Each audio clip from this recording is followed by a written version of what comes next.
बिस्मिल्लाहिर्रहमानिर्रहीम अस्सलाम वालेकुम। एपीएस स्कूल की तरफ से एक नई पॉलिसी अनाउंस हुई है। अच्छा, मेरे समेत बहुत सारे पेरेंट्स को कुछ रिजर्वेशंस होंगी या कुछ मिसअंडरस्टैंडिंग्स होगी कि अब ये क्या पैटर्न है, ये क्या तरीक़ाकार है। अच्छा, ऐसा है कि हमारे मन में ये क्वेश्चन हो सकते हैं कि पता नहीं अब ये स्टडी पैटर्न क्या होगा, बच्चों के लिए इसमें क्या इम्प्रूवमेंट हो सकती हैं, हमें इस सारे इस पॉलिसी के हिसाब से हमने बच्चों को किस तरह से मतलब एकोमोडेट करना है। और स्टार्ट में सबसे पहले मैं ये चाहूँगा कि जो एपीएस मैनेजमेंट है, मैं दिली तौर पे उनको मुबारकबाद पेश करता हूँ कि बहुत अरसे के बाद उन्होंने बच्चों के लिए एक अच्छा चेक एंड बैलेंस, एक अनाउंसमेंट, एक अच्छी पॉलिसी उन्होंने दी। इसकी रीज़न क्या है? देखें स्टूडेंट्स, जब हम अपने बच्चों को क्लास 8 में मतलब मिडिल मैट्रिक करवा लेते हैं, हमारी कोशिश होती है कि हम बच्चों को इंजीनियरिंग में लेके जाएं, डिफरेंट यूनिवर्सिटीज़ में लेके जाएं, डिफरेंट ग्रेजुएट कॉलेजेस में लेके जाएं। तो बेसिकली वहाँ का जो एजुकेशनल क्राइटेरिया होता है बच्चों के एग्जामिनेशन, असेसमेंट और प्रमोशंस का, वो इंटायरली डिफरेंट होता है। अब आज की डेट से मेरे ख़्याल में एपीएस मैनेजमेंट की तरफ से ये जो अनाउंसमेंट अब की गई है, इससे हमें हेल्प होगी कि बच्चे हमारे स्टार्ट से ही जो है उसके साथ हमारा एकोमोडेट होना शुरू हो जाएंगे बच्चे। और हमें भी उसकी अवेयरनेस ज़रूरी है। छोटी छोटी चीज़ों को हम डिस्कस करते हैं। अच्छा, एंड पे मैं इंशाल्लाह आपको इसके बारे में अपनी जो ज़ाती राय है वो भी मैं दूंगा कि कैसे हो सकता है, और मेरी राय में ये जो जो स्टडी पैटर्न है या जो ये पॉलिसी है ये कैसी रही है। 2 साल मेरे बच्चों को अल्हम्दुलिल्लाह एपीएस स्कूल में पढ़ते हुए हो गए। मैं अपनी पर्सनल राय भी आपके सामने रखूँगा कि क्या हो सकता है। अच्छा, ऐसा है स्टूडेंट के सॉरी, बार बार वीडियो में मैं स्टूडेंट्स का चूँकि यूज़ करता रहता हूँ तो वो ज़रा यूज़ हो जाता है। चूँकि आज की मेरी ये वीडियो पेरेंट्स के साथ रिलेटेड है, जो जो गार्डियंस हैं उनके साथ रिलेटेड है कि हमें ये समझना होगा, ये हमारी रिस्पॉन्सिबिलिटीज़ है। बेसिकली ये पॉलिसी पेरेंट्स की अवेयरनेस के लिए दी गई है। तो इसमें जो मेन चीज़ है वो ये कि एक इंटायरली डिफरेंट रखा गया है ना। पीछे हमारा चेक पॉइंट 1 होता था, 2 होता था, फिर 3 4 फर्स्ट टर्म, सेकंड टर्म। तो इस दफ़ा उसे इंटायरली चेंज किया गया है, वो पहले वाला नहीं है। इस दफ़ा उसकी जो प्रैक्टिसिंग है, जो उसे रेगुलर बेसिस पे नहीं करेंगे, उसे नए तरीके से करेंगे। अब नए तरीके से उन्होंने क्या किया, उन्होंने फर्स्ट बेसिस पे जो मिडिल सेशन है ना, स्पेशली 4 और 5 क्लास है, उसके अंदर उन्होंने सेल्फ असेसमेंट का एक कंसेप्ट लेके आए हैं, कॉन्टीन्यूस असेसमेंट का लेके आए हैं, समेटिव असेसमेंट का लेके आए हैं। अब सेल्फ असेसमेंट ना, मेरे ख्याल में देखें, बाहैसियत मुसलमान हमें अपनी खुद एहतसाबी करनी सीखना चाहिए ना। आज की डेट में हमने क्या किया, हमने किसके साथ हमने अच्छा रिलेशन बनाया, किसके साथ हमने किसी की दिल आज़ारी की। तो ये बेसिकली जो सेल्फ असेसमेंट है, ये एक ऐसा प्रोसेस होता है जिसमें कोई पर्सन, कोई स्टूडेंट इवेल्युएट कर लेता है अपनी परफॉर्मेंस को। सो यहाँ पे हमारे बच्चों को ये सीखने को मिलेगा, एक कॉन्टीन्यूस असेसमेंट, ग्रेजुअल, यानी self assessment day after day, self assessment week after week, self assessment हमें एक कॉन्टीन्यूस असेसमेंट की तरफ लेके जाएगी। और देन एक समेटिव यानी खुलासा टाइप का एक जो रिज़ल्ट होगा, जो कंक्लूजन होगा, जो प्रमोशन होगी, जो रिजेक्शन होगी, व्हाट्सएवर जो भी होगा। अगर हम अब सेल्फ असेसमेंट की तरफ चले ना, जो जो हमें दिया गया है, मतलब एक आउटलाइन हमें दी गई है, पीडीएफ फाइल दी गई है, उसमें हमारे बच्चों का पोर्टफोलियो हुआ करेगा, क्वेश्चंस हुआ करेंगे, जो सिंपल क्विज़ होंगे ना, ई क्विज़ होंगे, बच्चों के पोर्टफोलियो से रिलेटेड भी हो सकते हैं, पर्सनैलिटी से रिलेटेड भी हो सकते हैं, और आपकी तरफ से भी कुछ क्वेश्चंस हो सकते हैं। ट्वाइस ए टर्म होगी, मतलब 2 दफ़ा वो फाइनल टर्म और मिड टर्म होगी।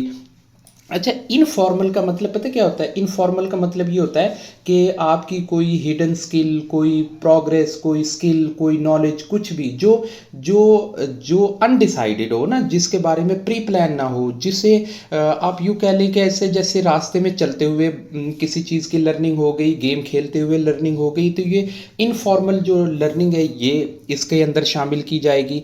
और एग्ज़ाम्स का वेट इसमें नहीं डाला जाएगा, क्विज़ हो गए, सेल्फ चेक हो गया, पीर चेक्स। अच्छा, मुझे सबसे अच्छी जो बात लगी है वो ये लगी है। अच्छा, पीर चेक्स क्या होते हैं? जो जो आप यूँ समझ लें कि ये एक कोऑर्डिनेशन होता है, एक टीम वर्क होता है, जिसमें सबऑर्डिनेट और सीनियर्स के दरमियान में एक टीम लीडर, एक अपनी को वर्कर के दरमियान में एक कोऑर्डिनेशन जनरेट कर रहा होता है। और ये मार्केटिंग में और जिन्होंने बिजनेस एडमिनिस्ट्रेशन की तरफ लीड करना होता है, तो यहीं से बच्चों को जो है ना वो सेल्फ असेसमेंट के साथ आर्टिफैक्ट जो हैं वो जैसे ड्राइंग और चीज़ें जो बच्चे अपनी नेचुरल एबिलिटीज़ को परफॉर्म कर रहे होते हैं, ये सारी चीज़ें आएंगी। अच्छा, अब मेन बात यहाँ से शुरू होती है। कॉन्टीन्यूस वो तो थी ना हमारी, वो तो थी सेल्फ असेसमेंट हमारे साथ हो गई।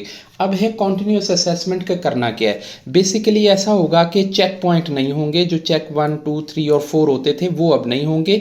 और क्या होंगे? जो पहले से फर्स्ट टर्म और सेकंड टर्म से पहले होते थे वो वाले चेक पॉइंट नहीं होंगे। सिर्फ क्या होगा कि जब सब्जेक्ट एंड हो रहा होगा ना, कोई टॉपिक, कोई चैप्टर एंड हो रहा होगा, ख़त्म हो रहा होगा। मान लें कि मैथ का एक चैप्टर है, चैप्टर 1 है, 1A 1B 1C 1D, ये एक्सरसाइजेज हैं वो ख़त्म हो गई। या साइंस का एक चैप्टर है, चैप्टर नंबर 1 वो कंप्लीट हो गया और उसके बाद उसकी एक एक्सरसाइज आ गई, एंड पे उसके टॉपिक आ गए, एंड पे उसके क्वेश्चंस आ गए, वो उनका टेस्ट हो जाएगा। या डिफरेंट जो है ना वो, और इनको रिकॉर्ड रखा जाएगा ना इनको। Teachers will bound to communicate the schedule of the test form. अच्छा, ये टेस्ट फॉर्म क्या है? बेसिकली एनी टेस्ट फॉर्म, कि भाई वो रिटर्न में होगा, वो फॉर्मल होगा, उसके लिए आप ये कहें कि वो कोई एक्टिविटी होगी, यानी कोई भी एक फॉर्म होगा। टीचर बस ये बताएगा हमें कि ये इस फॉर्म में अब हमने टेस्ट लेना है, जो हमारा एंड ऑफ द वो हो गया है, चैप्टर हमारा एंड हो गया है। दूसरा, ऑनलाइन असेसमेंट होगी, कॉन्टिन्यूस असेसमेंट का रिकॉर्ड रखा जाएगा। पहली बात ये कि यानी हम अगर अपने बच्चों को पढ़ा रहे हैं तो हम अब स्कूल के साथ ये जो कॉन्टिन्यूस असेसमेंट है हम इसका रिकॉर्ड तलब कर सकते हैं, ये हमारा हक है और इस पॉलिसी के हिसाब से ये हमें बताया जा रहा है। अच्छा, स्किल बेस्ड असेसमेंट जो हो गई, उनको भी प्रीवियस प्रोसीजर की तरह से कंडक्ट किया जाएगा। नाजरा है, मैथ हो गई, प्रोजेक्ट हो गए, कंप्यूटर साइंस, रीडिंग, यानी हमारी जो सारी बुक्स हैं उनकी जो असेसमेंट है ये रिकॉर्ड होगा, ये रिकॉर्ड का हिस्सा होगा। और हर टीचर इसके बारे में, ये जो रिकॉर्ड है रिस्पेक्टिव सब्जेक्ट के हिसाब से, टेस्ट इसका रिकॉर्ड, कंप्यूटर का, रीडिंग का, राइटिंग का, स्पीकिंग का, लिसनिंग का, ओरल है, मेंटल है, मैथ है, जो भी कुछ है वो सारा कुछ रखा जाएगा। यानी कॉन्टीन्यूस असेसमेंट में भाई हमें ये बताया जा रहा है कि चैप्टर के एंड पे हमने बच्चों को फोकस करना है। फोकस करने के साथ साथ जब भी टेस्ट होगा वो किसी फॉर्म में होगा, हमें बताया जाएगा कि ये रिटन टेस्ट है, ये ओरल है, ये ग्रुप है, ये पीर टू पीर टेस्ट है, या जो भी कुछ होगा वो मतलब एक दूसरे के साथ कोऑर्डिनेशन पे होगा। समेटिव जो है ना, जिसे हम कहेंगे कि खुलासा, भाई अब वो जैसे हमारे टाइम के अंदर होते थे ना, वो पहले होते थे मतलब पेपर होते थे और फिर फाइनल पेपर हो जाते थे। जैसे हाफ 6-9 महीने के बाद एक पेपर हो जाते थे, जिनको हम कहते थे कि वो हाफ सिलेबस कवर हो गया और फुल सिलेबस कवर हो गया। लाइक हमारा जो first term second term as usual उसी तरह से है। इसमें क्या होगा, ये सेंट्रलाइज होगा, मतलब इसे पूरे तरीके से ऑर्गेनाइज करेंगे, पूरे सिलेबस को शेड्यूल करेंगे और उसे शेयर किया जाएगा एज लाइक जैसे पहले हो रहा था। इसमें हमें नई कन्फ्यूजन नहीं होगी। बात हमें सीखने की सिर्फ ये कि यहाँ पे कुछ कोर सब्जेक्ट्स रखे गए कि जिनके ऊपर बहुत ज़्यादा फोकस करना है, पेरेंट्स को भी करना है, टीचर्स को भी करना है, हम सब ने मिल के एक टीम वर्क के तौर पे करना है कि एक डिटेल रिटर्न 4 कोर सब्जेक्ट्स हैं, जिनमें इंग्लिश है, उर्दू है, मैथमेटिक है और साइंस है। मतलब जो ये यहाँ पे हमारे 4 और 5 क्लास के सब्जेक्ट्स हैं उनके अंदर ऐसा होगा। और क्या होगा कि ये कंडक्टिंग होंगे प्रीवियस प्रोसीजर की तरह से कंडक्ट होंगे, जैसे वो फर्स्ट टर्म के अंदर एग्जाम्स हो रहे थे, सेकंड टर्म्स के अंदर एग्जाम्स हो रहे थे। इन 4 जो सब्जेक्ट है ना, इनके ऊपर हमने समझ लें कि बहुत अच्छे से फोकस रखना है। साथ में साथ इन 4 के बाद क्या रह जाती है हमारी मैथ, मेंटल मैथ रह जाती है, नाज़रा है और प्रैक्टिकल्स हैं, रीडिंग है, राइटिंग है, स्पीकिंग है, लिसनिंग है, कंप्यूटर है, वो भी साथ-साथ में, लेकिन उनकी भी बेस असेसमेंट इसी तरह से होगी ना, वो भी स्किल बेस असेसमेंट के साथ होंगी। ये हमारे कोर सब्जेक्ट हो गए और ये स्किल बेस असेसमेंट हो गई।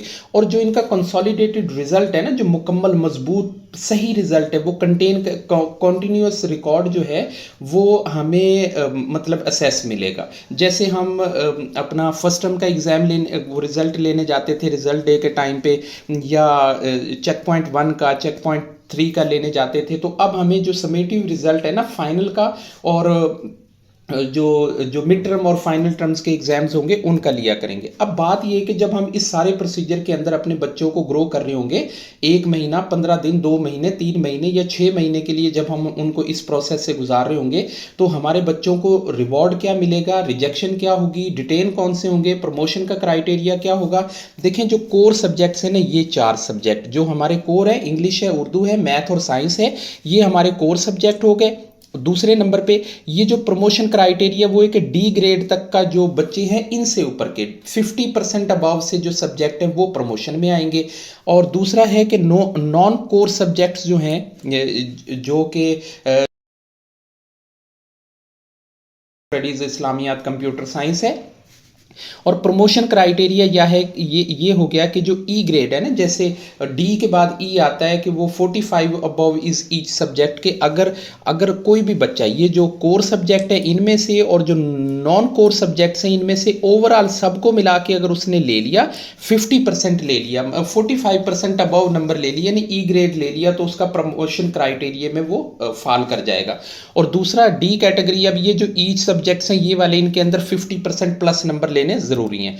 अब आ जाएँ कुछ टर्म एंड कंडीशंस के बारे में जिनको हमने तवज्जो से समझना भी है। पहली बात तो ये है कि जो स्टूडेंट्स हैं जिनकी प्रमोशन नहीं हो सकेगी, जो अगली क्लास में प्रमोट नहीं होंगे, जिनको डिटेन कर लिया जाएगा, वो following are not to be promoted, के उनको प्रमोट नहीं करेंगे भाई। मतलब अब हमें चेक एंड बैलेंस है हमारे ऊपर।